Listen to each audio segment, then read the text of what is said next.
What's going on, everybody? VHS Tacos is back. It's Thursday, March something or other. It's the end. Tomorrow's April Fool's, and I have been fooled yet again by Sony. Here we are with Morbius that we caught in Dolby because that was the only Showtime available at the time that was any kind of good. So fun.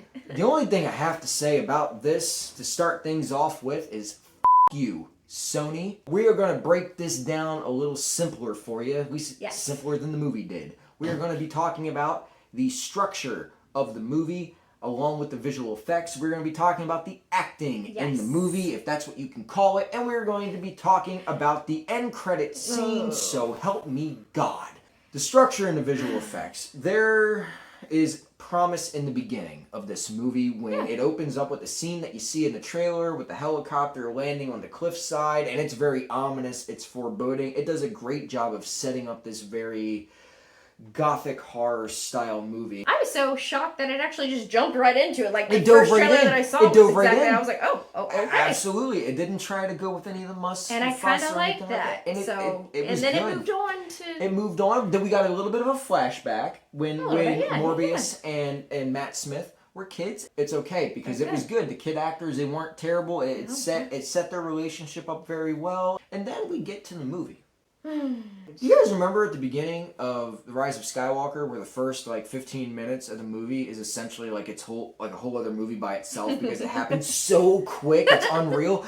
That's Morbius. Morbius says we need to get through about 2 hours worth of content in about 30 minutes so we can get to a 30-minute showdown filled with CGI and darkness. You can tell that there's 30 minutes of this movie, which would have made it 2 hours, sitting on a cutting room floor at Sony, which at this point, I'm fairly convinced... Begging to be seen. I'm fairly convinced that Sony has a whole warehouse at this point, filled with 30 minutes cut from their movies. And actually, if I'm not mistaken, I actually heard from a reliable source, it's next to a WB warehouse that's also filled with the same footage. Let it go. You can get a sense of a plot here, but the problem is that so many characters get shortchanged, so many characters are introduced that have zero bearing on the plot, let alone the end credit cast list. You question why they're even here to begin with and what their point is in the long run. Sony somehow struck gold with Venom. The first one was technically bad, but then the second one they said, okay, well this is what people enjoyed about the first one, so let's just do that squared. And they did it squared, and wow, Venom Let There Be Carnage was great. I think the difference between the two that they were hoping kind of meshed together was the acting. What is Venom's secret weapon? Say it with me, class. It's Tom Hardy. What is Morbius' secret weapon? Piggybacking off the MCU. That's got to be kidding me. Yeah.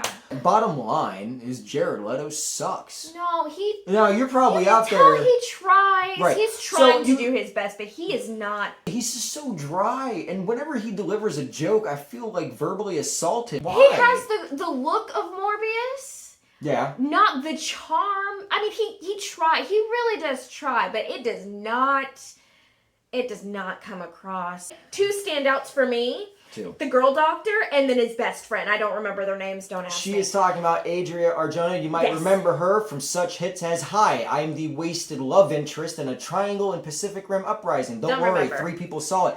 And you might remember Matt Smith from Hey, do you guys remember when I did that really bad Terminator Genesis movie? But don't worry, because I'm a really awesome doctor in Doctor Who. Both of them did fantastic. They did. And they really helped Jared Leto kind of push this movie along. They tried their best, but it just, you know what it felt like? It felt like they were on day one set, just trying to work through the movie, and then that's just all they put out. Like, it was just it was so rough and did not smooth. And you know why it feels like that, folks? Here we come full circle again. Sony cutting things up. There's footage on the cutting room floor. So let's go ahead and talk about these after credit scenes.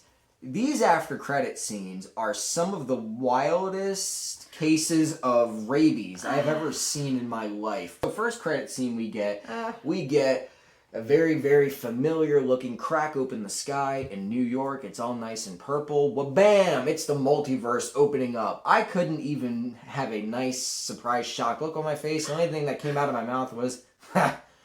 So we get a bright flash of light. Oh my goodness, what is this? What is appearing in this jail cell? It is legendary Bruce Wayne himself, Michael Keaton, who then spins around, looks at the camera, and says, I hope this joint has better food. I mean... What the f***? So, then we go through more stylized credits, and then we get to the next credit scene, where we open up with the revelation that Jared Leto has replaced Matthew McConaughey in the Lincoln commercials as he's driving along with an unbuttoned shirt up into the middle of what looked like the Hollywood sign in California. That was the weirdest thing. It doesn't make any. I don't remember any deserts in New York.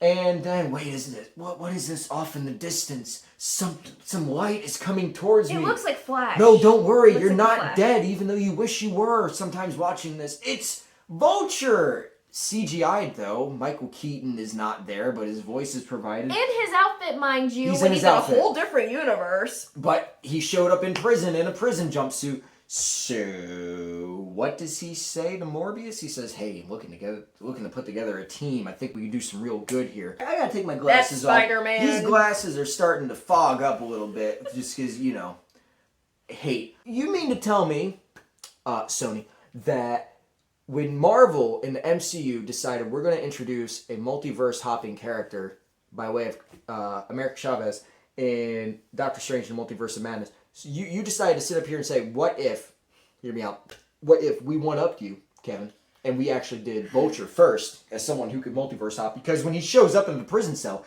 he has a prison jumpsuit on. He does not have his Vulture outfit. And, spoiler alert, folks, the director, Daniel Espinosa, already said in an interview a week ago, his version of Vulture is the MCU version, and he can hop multiverses.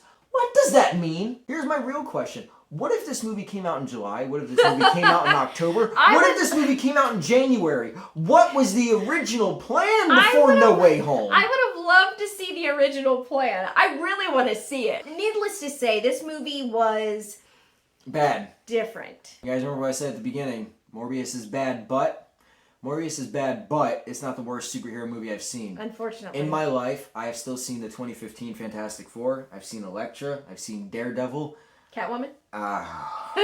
It is a level of schlock that unfortunately did not have the self-awareness that Venom has, that makes Venom good. It takes itself too seriously. Even though there are moments of levity, there's a wonderful joke in there about holy water. Will this be on my shelf? Let's face it. I mean, if you guys see what's on my shelf, is that really any surprise to you? Honestly. No. That's Morbius. We saw it in Dolby. 2 out of 5 tacos. Can't do it anymore. I'm good. Wow. I'm going to give it a 3. 2.5 to 3. Here's the thing, right? I enjoy superhero movies, so 2.5 to 3 is what? Because I just have hope that one day we can get Jared Leto out of here. If you guys had a chance to check out Morbius, you already know what to do. Let me know down in the comments below. Yes. If you enjoyed that, maybe you saw a different movie that we didn't see. Maybe you saw a different cut. I mean, when Rambo 5 came out in theaters, they actually had a different cut in other countries, which fleshed out the beginning more. So I heard it was better than what we got. Maybe it's a similar situation here. And until next time, guys, this is VHS Taco signing off. We will be back twice next week. I'm going to go watch something far superior. I got some paint on the wall. I got to check it out. Adios.